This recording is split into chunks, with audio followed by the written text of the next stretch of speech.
déjà été dans un groupe qui doit prendre une décision. Et c'est souvent le chaos.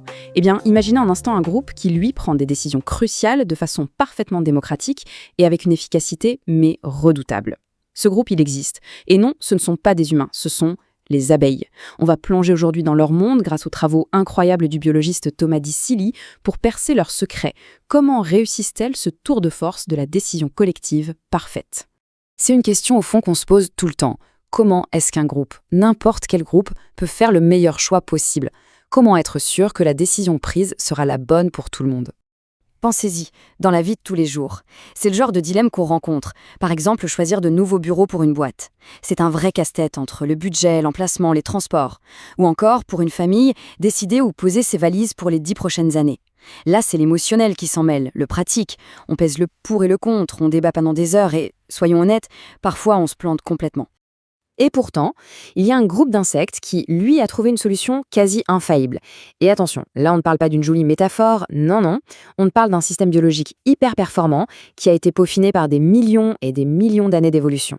Parce que, il faut bien comprendre une chose, pour une colonie d'abeilles, choisir une nouvelle maison, ce n'est pas du tout une question de confort ou d'avoir une jolie vue sur les géraniums du voisin, c'est une question de survie, pure et simple. Si elles font le mauvais choix, c'est la mort assurée pour des milliers et des milliers d'entre elles. L'enjeu est absolu.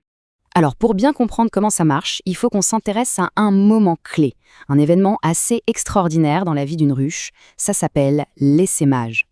En gros, c'est le moment où la colonie devient trop grande et se divise en deux. La vieille reine prend ses clics et ses claques, emmène avec elle environ la moitié de la population, et hop, elle quitte la maison mère. Elles partent à l'aventure, sans destination précise, avec un seul et unique objectif, trouver un nouveau chez-soi. Et c'est là que le chrono se déclenche, une vraie course contre la montre. L'essaim, qui peut compter plus de 10 000 abeilles, se pose temporairement sur une branche d'arbre. Le truc, c'est qu'elles n'ont emporté avec elles que le miel qu'elles pouvaient stocker dans leur estomac. C'est leur seule réserve de carburant. Au bout de 3 jours, les réserves sont à sec. Et si au 4e jour, elles n'ont toujours pas trouvé de nouveau nid, c'est fini. Elles meurent de faim. La pression est juste maximale. Alors, la grande question, qui prend cette décision capitale ? La reine, peut-être ? Ou alors les 10 000 abeilles votent toutes ensemble ? Eh bien, pas du tout. En fait, tout l'avenir de la colonie repose sur les épaules d'un comité d'expertes ultra restreint. On parle de moins de 5% de l'essaim, c'est-à-dire juste quelques centaines d'abeilles, des éclaireuses hyper spécialisées. Et c'est là que le véritable spectacle de la démocratie commence. Ces quelques centaines d'éclaireuses s'envolent et partent explorer les environnements ratissant des dizaines de kilomètres carrés. Leur mission ? Dénicher la perle rare, le logement idéal. Une cavité ni trop grande ni trop petite, bien orientée, à l'abri du vent, des prédateurs, bref, le jackpot. C'est le tout début d'un débat qui va être totalement public et transparent. Dès qu'une éclaireuse trouve un site qui lui semble prometteur, elle retourne fissa sur la grappe d'abeilles où les autres attendent. Et là, elle doit partager son information. Mais comment elle fait ? Elle n'a pas de micro, pas de PowerPoint, elle communique par le corps. Elle se lance dans une chorégraphie bien précise qu'on appelle la danse frétillante. Et c'est un langage d'une complexité et d'une précision absolument fascinante. Cette danse, c'est ni plus ni moins qu'un GPS ultra précis. Chaque mouvement a un sens. L'angle de sa danse par rapport à la verticale indique la direction du site par rapport au soleil. La durée de la partie où elle frétille, eh bien ça indique la distance à parcourir. Et le plus fou, c'est que l'intensité de sa danse, son enthousiasme, reflète la qualité du site. Une éclaireuse qui a trouvé un endroit génial va danser avec une énergie dingue, alors qu'une autre qui a trouvé un trou de bof sera beaucoup plus molle. C'est la transparence à l'état pur. Toute l'info est là, brute, sans filtre. Et là, on touche à un point absolument crucial, quelque chose de fondamental que Silly a observé. Dans ce débat, il n'y a pas de chef, pas de leader, pas d'influenceur qui va imposer son avis aux autres. Non. Chaque éclaireuse, qu'elle soit toute jeune ou une vieille briscarde, a exactement le même droit à la parole. Sa seule arme, c'est la qualité de ses arguments, qu'elle exprime par sa danse. C'est de la démocratie directe, dans ce qu'elle a de plus pur. Alors imaginez la scène sur la grappe d'abeilles. C'est un véritable débat contradictoire qui s'engage. C'est comme un marché des idées. D'un côté, une éclaireuse danse pour le site A. Juste à côté, une autre vante les mérites du site B. Les autres, qui ne sont pas encore parties en explo, elles observent. Elles sont attirées par les danses les plus énergiques et elles partent vérifier par elles-mêmes.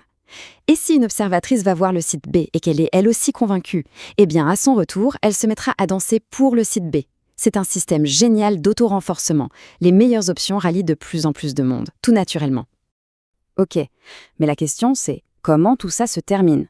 Comment est-ce que ce débat animé, avec des centaines de voix indépendantes, aboutit à une seule décision, unanime en plus? Parce qu'attention, il ne s'agit pas d'un simple vote à la majorité. L'objectif, ce n'est pas qu'un camp l'emporte sur un autre. Le but, c'est que tout le groupe soit d'accord sur la meilleure solution. La clé, elle tient en un seul chiffre. Ce chiffre, c'est 75. C'est le nombre magique, c'est le quorum. À partir du moment où 75 éclaireuses se mettent à danser pour le même et unique site, c'est bon. Le débat s'arrête, la décision est prise, on a atteint un consensus solide. Et pourquoi ce seuil est si important? Pourquoi 75 et pas 20 ou 200? En fait, c'est l'équilibre parfait. C'est un chiffre assez élevé pour être sûr que la décision est vraiment solide, qu'elle n'est pas juste basée sur l'enthousiasme de 2 ou 3 abeilles un peu trop excitées. Ça évite de faire un choix foireux. Mais en même temps, c'est un chiffre assez bas pour que la décision soit prise rapidement. Et on l'a vu, le temps, c'est une question de vie ou de mort pour les saints. Et à partir de là, tout s'accélère, c'est incroyable. Une fois que ce fameux quorum est atteint, les éclaireuses qui ont gagné le débat émettent un petit signal sonore pour dire « Ok les filles, c'est fini, on a trouvé ».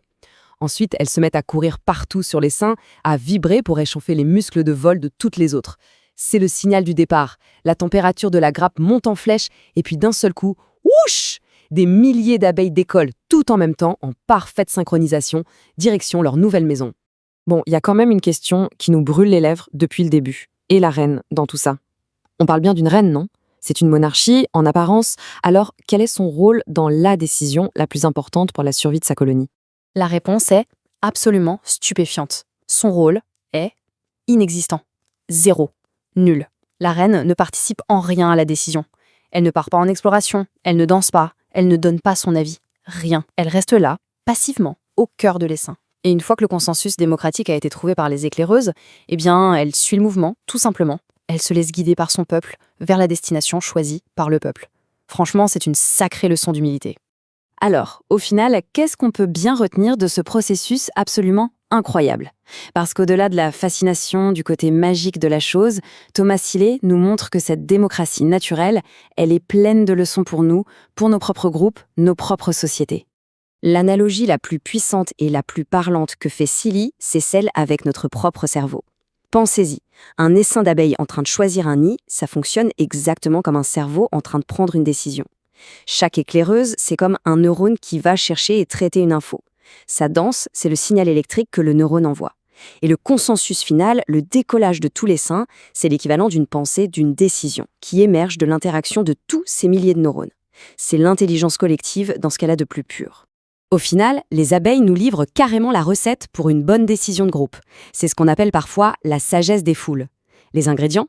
D'abord, un comité d'experts, des gens informés et motivés. Ensuite, un partage de l'info totalement transparent et honnête. Troisième point, il faut un vrai débat, contradictoire, où toutes les opinions peuvent s'exprimer dans le respect. Et enfin, le plus important, il faut un objectif commun. On n'est pas là pour qu'un qu'on gagne, on est là pour trouver ensemble la meilleure solution pour le bien de tout le groupe. Et tout ça, ça nous laisse avec une pensée assez vertigineuse, non? Quand on observe cette démocratie qui fonctionne à la perfection, qui assure la survie et la prospérité de son peuple depuis des millions d'années, on ne peut pas s'empêcher de se demander. Et si, pour améliorer nos propres façons de décider, que ce soit en entreprise, en politique ou même dans nos associations, si on avait tout à apprendre de la sagesse de la ruche? C'est une question qui, je crois, mérite qu'on y réfléchisse un peu.